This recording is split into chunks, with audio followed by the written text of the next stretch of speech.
क्या खाली मुझे लगता है या तुम्हें भी लगता है कि पेट्रोल से सस्ती तो इन मोहतरमा की इज्जत हो गई है? मतलब हर दूसरी वीडियो में कोई ना कोई भोसड़ी का इसकी इज्जत उछालने में लगा रहता है। बहन का लिंडा इज्जत है या खैरात जो जगह जगह बांटती फिर रही हो। हेलो दोस्तों, स्वागत है आपका फिर से मेरे एक और वीडियो में। देखो यार, आज मैं YouTube पर मौजूद एक ऐसे सुनसान गुफा के बारे में बात करने वाला हूँ जहाँ मुट्ठलों का आना जाना लगा रहता है, जहाँ के लोग किस्मत से ज्यादा हिलाने पर विश्वास रखते हैं, जहाँ की जनता ने मान लिया है कि ऊपर वाले ने हर किसी की किस्मत में चिराग नहीं लिखा है, तो इसीलिए हम तो लोड़े कोई अलादीन का चिराग समझकर घिस देंगे बहन चो। आज हम फिर से उसी भयरंड बीमारी पर नजर डालने वाले हैं जिसे देखकर मुट्ठल समाज ने अपने हथियार और डॉक्टर्स ने अपने हाथ खड़े कर लिए हैं। देखो, मैं ऑलरेडी इस पर 2 वीडियो बना चुका हूँ, इसीलिए बिना हाइप करे सीधे मुद्दे पर आते हैं। आज मैं फिर से काजल पांडे / हवस की देवी के बारे में बात करने वाला हूँ। अब जिनको नहीं पता है हु इज काजल पांडे, तो इसके 2 ही कारण हो सकते हैं। या तो तुम सही में काफी सीधे हो, या फिर हिला हिला कर भोसड़ी के तुम्हारी यादें कमजोर हो चुकी है। कोशिश तो मेरी हर बार यही रहती है कि मैं अपने वीडियोस को जितना हो सके उतना पारिवारिक बनाऊं, लेकिन जबान और नियत कब फिसल जाए कहना थोड़ा मुश्किल है। इसीलिए जल्दी से अपने कानों में सस्ती वाली ईयरफोन डाल लो और वीडियो को शुरू करते हैं बिना वक्त गवाए। अपना बड़ा बड़ा ऑडिशन देने के बाद फाइनली कॉर्न इंडस्ट्री में मुझे एक्ट्रेस बनने का मौका मिल गया है। मैं सही बता रहा हूँ, इंडिया में टैलेंट की कोई कदर ही नहीं है, क्योंकि यहाँ भोसड़ी का हर दूसरा आदमी अपने आप को टैलेंटेड समझता है। अगर मेरे यकीन नहीं है तो इस बेचारी को ही देख लो, मजबूरन बाहर की कंपनी में इंटरव्यू देना पड़ रहा है अपनी कला दिखाने के लिए, और फिर तुम्ही लोग नीचे कमेंट में लिखते हो इस बेचारी की क्या मजबूरी रही होगी। तुम्हें शर्म है कुछ? बहुत ज्यादा खुश होके मैं शूटिंग पे पहुंची, लेकिन मेरे डायरेक्टर ने क्या दिया, मुझे बस सोफे पे बैठ के देखना है कि सामने क्या हो रहा है। फाइनली मियां खलीफा भी अब ये बात बोल पाएगी। मेरी वीडियोस देखकर अगर कोई एक भी इंस्पायर हुआ है तो मुझे मेरी मेहनत का फल मिल गया। रेडिपो वाले भैया के साथ मैं गलत लोकेशन पे चली जा रही हूँ क्योंकि सही लोकेशन बताने में मुझे डर लग रहा है। बाद में रेडिपो वाले भैया मेरी अनबॉक्सिंग भी करने लग गए। अरे कोई सा बताओ, मनाओ या समझाओ। क्या मोहतरमा, अनबॉक्सिंग और चीर फाड़ में फर्क होता है? अगर तुझे नहीं पता है तो मैं बता दूं, अनबॉक्सिंग चीजों की होती है और चीर फाड़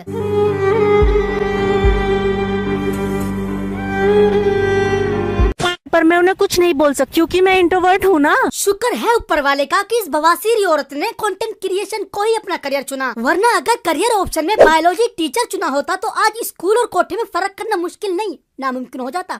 मादर चौधरी के किसी को घंटा कुछ समझ में नहीं आता आखिर ये चल क्या रहा है, क्योंकि इधर बायोलॉजी के नाम पर स्कूल को बच्चे सविता का कोठा बना देते और उधर बेचारे माँ बाप कंफ्यूज हुए रहते कि हमने बेटे को स्कूल भेजा था डॉक्टर अब्दुल कलाम बनने, ये भोसड़ी का डॉक्टर जॉनी सिंस कैसे बन गया पता नहीं।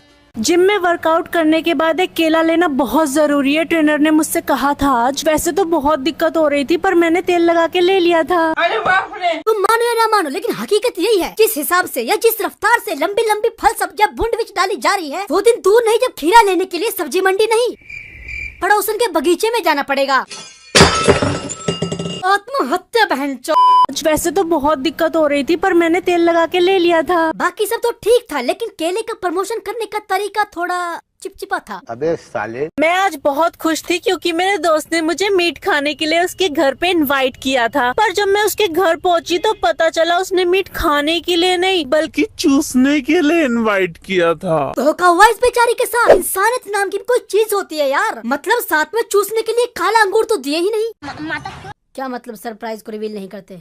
Okay sorry. मेरे फेवरेट अंकल घर पे गुजिया खाने आए थे पर मैंने तो इस बार फेस्टिवल पे गुजिया बनाई ही नहीं। अंकल मेरे से नाराज होने लग गए पर मैं उन्हें नाराज तो नहीं देख सकती ना, तो मैंने उन्हें अपनी स्पेशल पिंक वाली गुजिया खाने के लिए इनवाइट कर दिया। जब घर को ही कोठा बना दोगे तो मेहमान और कस्टमर में फर्क करना तो मुश्किल होगा ही। और करो बहन का लिंडा, घर में बाबू सोना, जादू टोना, रंडी रोना। काजल जी, मेहमान की इज्जत करनी होती है, उसको इज्जत देनी नहीं होती। तो मैंने उन्हें अपनी स्पेशल पिंक वाली गुजिया खाने के लिए इनवाइट कर दिया। तेरी गुफा तेरी गुजिया और वो भी पिंक, खाओ माँ कसम।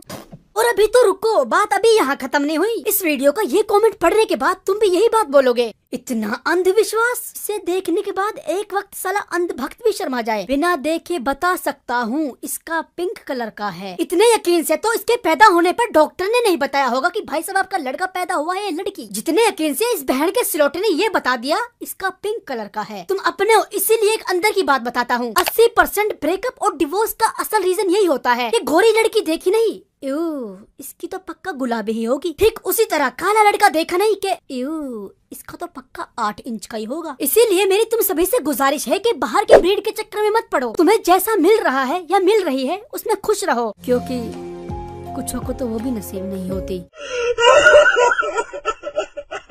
फॉरेन वाला मेरा बॉयफ्रेंड मुझे बहुत याद कर रहा है, लेकिन मेरे पास तो पैसे ही नहीं है उसके पास जाने के। मैं तो फॉरेन नहीं जा पाऊंगी, लेकिन उसका दिल रखने के लिए मैं अपनी चड्डी पार्सल जरूर करूंगी।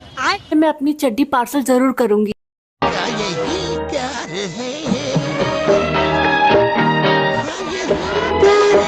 एक टाइम था प्रेमिका अपने प्रेमी के लिए खत लिखकर भेजती थी और अपने प्यार का एहसास दिलाती थी, जिसे हम लॉन्ग डिस्टेंस रिलेशनशिप भी बोलते हैं। लेकिन मेरे दोस्तों, लोग बदल गए हैं, जज्बात बदल गए हैं और उनके शौक भी। अब कोई प्रेमी के लिए खत लिखकर नहीं भेजती। अजी लंड मेरा, कौन करे इतनी मेहनत। ये बहन की लिंडी सीधे मोहब्बत के दरवाजे के पर्दे ही भेज देती है। अब इस चूतिया पे रिलेशनशिप को क्या बोलेंगे मुझे नहीं पता, लेकिन फिलहाल के लिए हम इसको लॉन्ग डिस्टेंस मुट्ठलशिप बोल सकते हैं। और अगर तुमको लग रहा है कि ये तो हवस की चरम सीमा तक पहुंच गए हैं, तो नहीं, ये चीज तो फिर भी झेली जा सकती थी। लेकिन इस वीडियो का ये कमेंट पढ़ने के बाद मेरा इंसानियत से विश्वास उठ चुका है।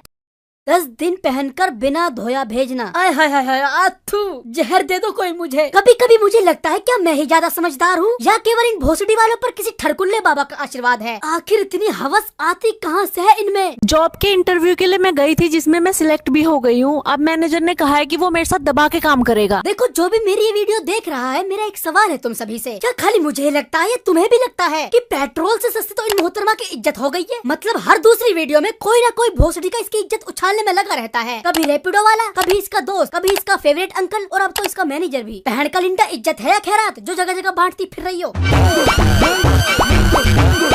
गोल्फ ग्राउंड को मैं पार्क समझ के उसमें अंदर चली गई। किसी ने वहाँ पे गोल्फ खेलते खेलते गलत हॉल में अपनी गोल्फ बॉल डाल दी। देखो, बड़े बूढ़े बोला करते थे कि जो भी होता है अच्छे के लिए होता है, और आज ये बात प्रूफ भी हो गई। वरना अगर सोचा जाए तो गोल्फ बॉल की जगह फुटबॉल भी तो हो सकती थी ना यार। और आगे क्या होता है ये मुझे बताने की जरूरत नहीं है। आजा लौट के, हर कोई तेरा वेट कर रहा है। कैसी है ये अनहोनी, हर आँख हुई हम, छोड़।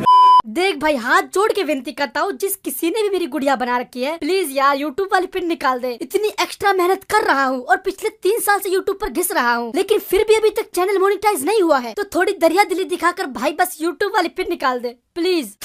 आज के लिए मेरे ख्याल से इतनी ज्यादा बकचोदी काफी है। मेरा हो गया, मैं और नहीं झेल सकता इस हाफ श्रद्धा प्लस फुल शक्ति कपूर को। अब अगर तुमको मेरी ये बकचोदी अच्छी लगी हो तो वीडियो को लाइक मारो और अपना फेवरेट पार्ट कमेंट में बताकर जरूर जाना। आपके कमेंट्स पर पूरा ध्यान दिया जाएगा और तुमसे हो सके तो ये वीडियो अपने दोस्तों को भी फेंक कर मारो। और अगर तुमको ये मुलाकात भाईचारे में बदलनी है तो नीचे सब्सक्राइब वाला बटन है, उसको अभी क्लिक करो, या फिर मेरी 1-2 वीडियो और देखने के बाद ये डिसीजन मैं तुम्हारे ऊपर छोड़ता हूँ। लेकिन चैनल सब्सक्राइब जरूर कर देना। अपना और अपने परिवार का ख्याल रखना। धन्यवाद।